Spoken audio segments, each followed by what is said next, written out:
Halo semua, kita berjumpa lagi dalam pembelajaran kimia. Pada materi kali ini kita akan belajar mengenai teknik-teknik pemisahan minyak bumi dan kegunaannya. Minyak bumi yang baru dihasilkan dari sumur eksplorasi masih dalam berupa minyak bumi campuran atau yang biasa kita kenal dengan nama minyak mentah. Nah, minyak mentah ini tidak dapat langsung kita gunakan, melainkan harus diolah terlebih dahulu melalui proses teknik pemisahan. Nah, teknik pemisahan dalam minyak bumi terdiri dari yang pertama itu desalting. Nah, proses desalting merupakan proses penghilangan garam yang dilakukan dengan cara mencampurkan minyak mentah dengan air. Tujuannya adalah untuk melarutkan zat-zat mineral yang larut dalam air.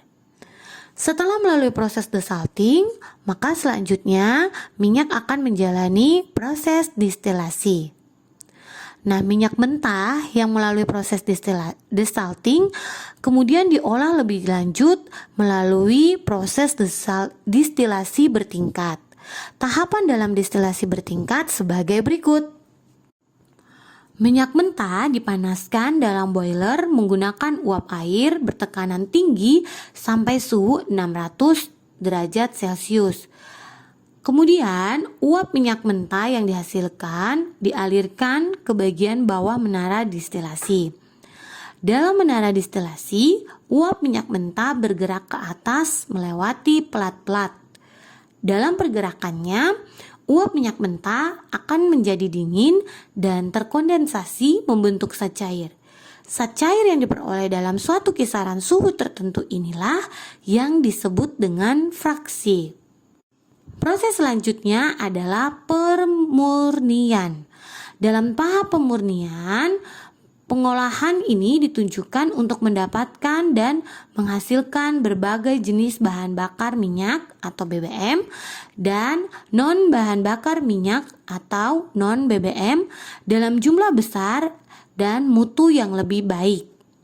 Dalam proses pemurnian terdiri dari cracking, polimerisasi, blending, dan treating.